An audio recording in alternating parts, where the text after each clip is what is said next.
आप सभी को मेरा नमस्कार। पुनः इस वीडियो में आप सभी का हार्दिक स्वागत और अभिनंदन। पिछले वीडियो में हमने चर्चा की थी टेक्निक्स ऑफ मैनेजमेंट ऑडिट यानी प्रबंध अंकेक्षण की तकनीकों के बारे में। आज के इस वीडियो में हम चर्चा करने जा रहे हैं नेचर ऑफ मैनेजमेंट ऑडिट यानी प्रबंध अंकेक्षण का स्वभाव। पिछले वीडियो में हमने यह चर्चा किया था कि मैनेजमेंट ऑडिट क्या होता है। तो उस वीडियो में मैंने आपको बताया था कि मैनेजमेंट ऑडिट में मैनेजमेंट ऑडिट को प्रबंध का अंकेक्षण कहा जाता है। यानी इसके अंतर्गत प्रबंधकों द्वारा किए गए कार्यों का मूल्यांकन किया जाता है। तो आइए आज हम इस वीडियो में समझने की कोशिश करते हैं कि प्रबंध अंकेक्षण का नेचर कैसा होता है। तो इस चार्ट के माध्यम से हम यह समझने की कोशिश करेंगे कि प्रबंध अंकेक्षण का स्वभाव कैसा होता है। तो प्रबंध नेचर ऑफ मैनेजमेंट ऑडिट को दो पार्ट में बांटा गया है। पहला आपका वैधानिक, दूसरा निजी। फिर निजी को भी दो पार्ट में यानी दो भागों में बांटा गया है। पहला है आंतरिक और दूसरा बाह्य यानी इंटरनल और एक्सटर्नल। अब हम इन चारों को एक एक करके समझने की कोशिश करते हैं कि वैधानिक अंकेक्षण क्या होता है, निजी अंकेक्षण क्या होता है और आंतरिक अंकेक्षण क्या होता है और बाह्य यानी एक्सटर्नल ऑडिट क्या होती है। तो सबसे पहले हम चर्चा करते हैं वैधानिक अंकेक्षण। देखो, जो मैनेजमेंट ऑडिट है वो वैधानिक भी हो सकता है और निजी भी हो सकता है। लेकिन भारतीय कंपनी अधिनियम के अंतर्गत संभावित जो मैनेजमेंट ऑडिट है कि कुछ पहलुओं का वर्णन किया जा चुका है। तो इस प्रकार अंकेक्षण वैधानिक अंकेक्षण कहलाता है। यानी जो कंपनी अधिनियम में जो बातें कही है या जो प्रावधान उसमें दिए हुए हैं वो हमारे क्या कहलाते हैं, वैधानिक अंकेक्षण। ठीक है। जैसे कंपनी अधिनियम 2013 की सेक्शन 143 यानी धारा 143 के अंतर्गत किया जाने वाला कार्य अनिवार्य वार्षिक अंकेक्षण के अंतर्गत आता है। वह भी प्रबंध अंकेक्षण के क्षेत्र को केवल स्पर्श ही करता है। अतः हम यह कह सकते हैं कि भारतीय कंपनी अधिनियम के अंतर्गत अनिवार्य प्रबंध अंकेक्षण के लिए कोई ठोस प्रावधान नहीं है। ठीक है। अब हम बात करते हैं निजी अंकेक्षण यानी प्राइवेट ऑडिट। तो निजी अंकेक्षण के रूप में प्रबंध अंकेक्षण एक इंटरनल ऑडिट का रूप ले लेता है, अथवा हम ये भी कह सकते हैं कि इसमें एक्सटर्नल ऑडिट यानी इंटरनल ऑडिट और एक्सटर्नल ऑडिट।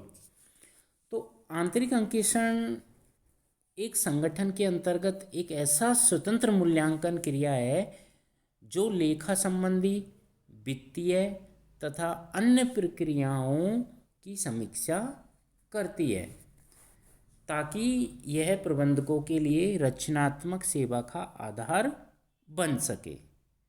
ठीक है। और जो हमारा प्राइवेट ऑडिट होती है यह व्यवसाय के नियमित कर्मचारियों द्वारा ही किया जाता है, जबकि वैधानिक अंकेक्षण व्यवसाय के नियमित कर्मचारियों के द्वारा नहीं किया जाता। अब हम इसी की बात करते हैं इंटरनल ऑडिट के बारे में कि भाई जो इंटरनल ऑडिट है यह कोई एक नया कॉन्सेप्ट नहीं है। यानी आंतरिक अंकेक्षण कोई नई संकल्पना नहीं है। कंपनी अधिनियम के अंतर्गत किए जाने वाले वैधानिक वित्तीय अंकेक्षण की अपनी कुछ मर्यादाएं होती हैं। उन मर्यादाओं द्वारा जनित कमियों की पूर्ति करने हेतु आंतरिक अंकेक्षकों की नियुक्ति की जाती है। जैसे बड़ी बड़ी संस्थाएं होती है, अगर हम बड़ी बड़ी संस्थाओं की बात करें तो बड़ी बड़ी संस्थाओं में अलग से आंतरिक अंकेक्षण एक अलग से उसका स्टाफ रखती है, लेकिन परंपरानुसार इनका कार्य वैधानिक वित्तीय अंकेक्षण का पूरक माना गया है। ठीक है। तो इसी कारण एक ऐसी धारणा यानी एक ऐसी मिथ्या धारणा बन गई है कि आंतरिक अंकेक्षण के अंतर्गत भी केवल वित्तीय प्रक्रियाओं की ही समीक्षा की जाती है, लेकिन वास्तव में यह विचार सही नहीं है।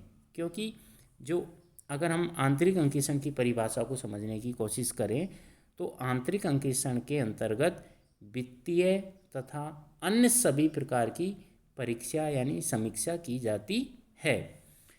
हम इसको आंतरिक अंकेक्षण को प्रबंध अंकेक्षण का ही एक पहलू माना जाता है। तो ये था इंटरनल ऑडिट। अब हम बात करते हैं एक्सटर्नल ऑडिट।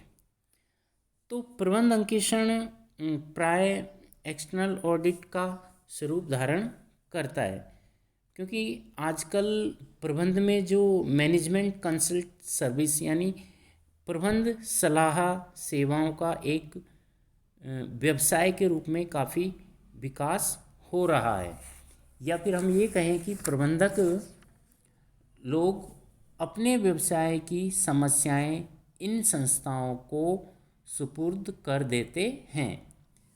फिर ये संस्थाएं क्या करती हैं? ये संस्थाएं डाटा यानी आंकड़ों की सहायता से समस्याओं की समीक्षा करती है और प्रबंधकों को उचित सलाह देती है, जो प्रबंधकों द्वारा निर्णय लेने में एक महत्वपूर्ण भूमिका निभाती है।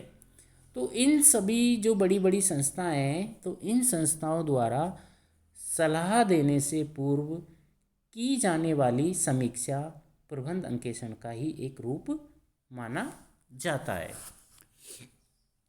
तो आज की इस वीडियो में हमने यह समझने का प्रयास किया है कि प्रबंध अंकेक्षण का स्वभाव कैसा होता है। तो हमने देखा इसमें कि प्रबंध अंकेक्षण का जो नेचर है उसको हमने दो पार्टों में बांटा, वैधानिक और निजी। निजी को भी फिर दो पार्ट में बांटा गया है, आंतरिक और बाह्य। Thank you.